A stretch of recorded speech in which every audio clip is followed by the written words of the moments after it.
The human voice. It's the instrument we all play. It's the most powerful sound in the world, probably. It's the only one that can start a war or say, I love you.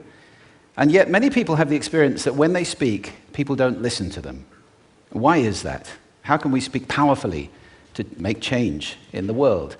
What I'd like to suggest, there are a number of habits that we need to move away from. I've assembled for your pleasure here 7 deadly sins of speaking. I'm not pretending this is an exhaustive list, but these 7, I think, are pretty large. Habits that we can all fall into. First, gossip. Speaking ill of somebody who's not present. Not a nice habit, and we know perfectly well the person gossiping 5 minutes later will be gossiping about us. Second, judging. We know people who are like this in conversation, and it's very hard to listen to somebody if you know that you're being judged and found wanting at the same time. Third, negativity. You can fall into this. My mother, in the last years of her life, became very, very negative, and it's hard to listen. I remember one day I said to her, it's October the 1st today, and she said, I know, isn't it dreadful?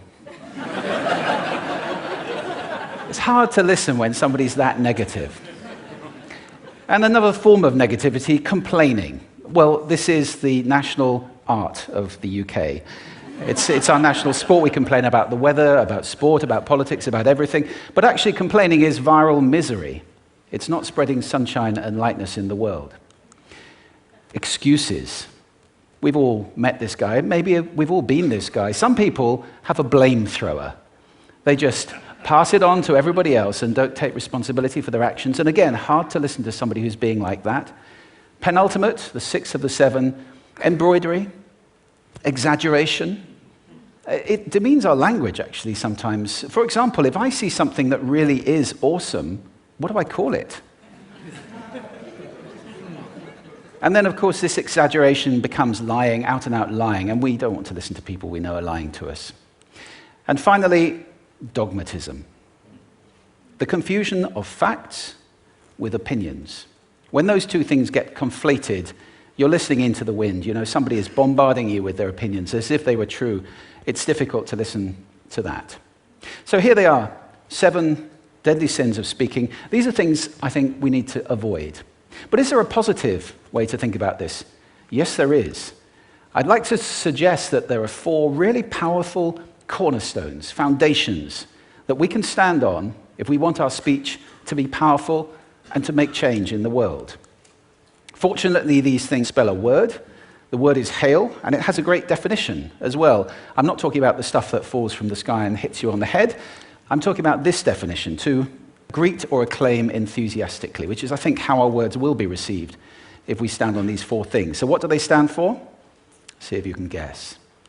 The H, honesty, of course. Being true in what you say, being straight and clear. The A is authenticity, just being yourself. A friend of mine described it as standing in your own truth, which I think is a lovely way to put it.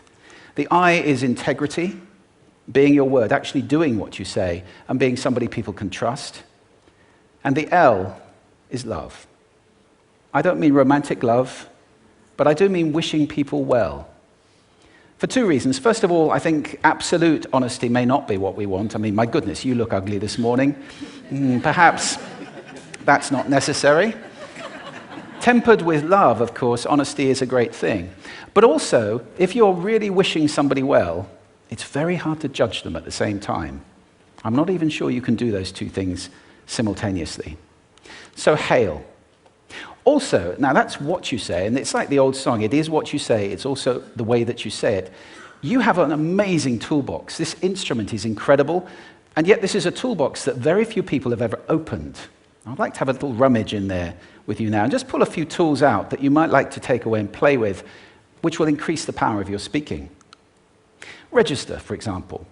Now, falsetto register may not be very useful most of the time, but there's a register in between. I'm not going to get very technical about this for any of you who are voice coaches. You can locate your voice, however. So if I talk up here in my nose, you can hear the difference. If I go down here in my throat, which is where most of us speak from most of the time, but if you want weight, you need to go down here to the chest. You hear the difference? We vote for politicians with lower voices. It's true, because we associate depth with power and with authority. That's register. And we have timbre. It's the way your voice feels. Again, the research shows that we prefer voices which are rich, smooth, warm, like hot chocolate. Well, if that's not you, that's not the end of the world, because you can train. Go get a voice coach.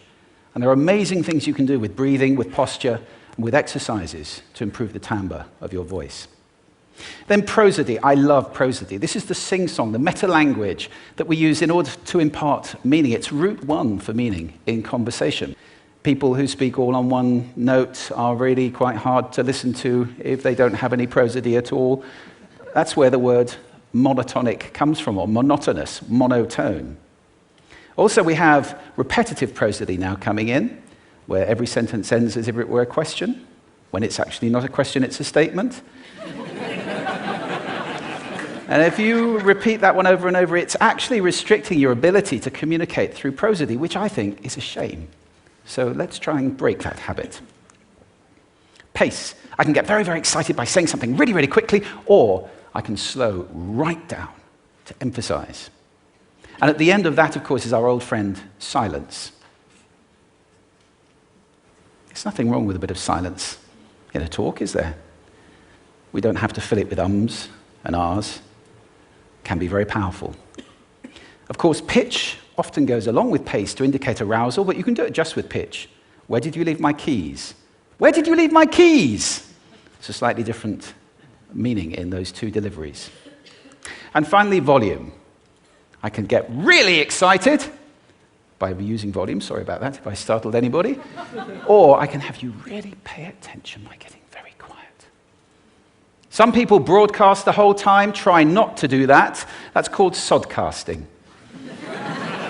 Imposing your sound on people around you carelessly and inconsiderately. Not nice. Of course, where this all comes into play most of all is when you've got something really important to do. It might be standing on a stage like this and giving a talk to people. It might be proposing marriage, asking for a raise, a wedding speech, whatever it is. If it's really important, you owe it to yourself to look at this toolbox and the engine that it's going to work on. And no engine works well without being warmed up. Warm up your voice. Actually, let me show you how to do that. Would you all like to stand up for a moment? I'm going to show you the 6 vocal warm-up exercises that I do before every talk I ever do. Anytime you're going to talk to anybody important, do these. First, arms up, deep breath in, and sigh out, like that. One more time. Very good. Now we're going to warm up our lips, and we're going to go bo, bo, bo, bo, bo, bo, bo, bo. Very good. And now, just like when you were a kid. Now your lips should be coming alive. We're going to do the tongue next with exaggerated la, la, la, la, la, la, la, la, la. Beautiful. You're getting really good at this. And then roll an R. That's like champagne for the tongue. Finally, and if I can only do one, the pros call this the siren. It's really good. It starts with we and goes to or. The we is high, the or is low. So you go wee, oh, wee. Fantastic. Give yourselves a round of applause. Take a seat. Thank you. Next time you speak, do those in advance. Now, let me just put this in context to close. This is a serious point here. This is where we are now, right? We speak not very well into people who simply aren't listening in an environment that's all about noise and bad acoustics. I have talked about that on this stage in different phases. What would the world be like if we were speaking powerfully to people who are listening consciously in environments which were actually fit for purpose? Or to make that a bit larger, what would the world be like if we were creating sound consciously and consuming sound consciously and designing all our environments consciously for sound? That would be a world that does sound beautiful, and one where understanding would be the norm. And that is an idea worth spreading. Thank you. Thank you.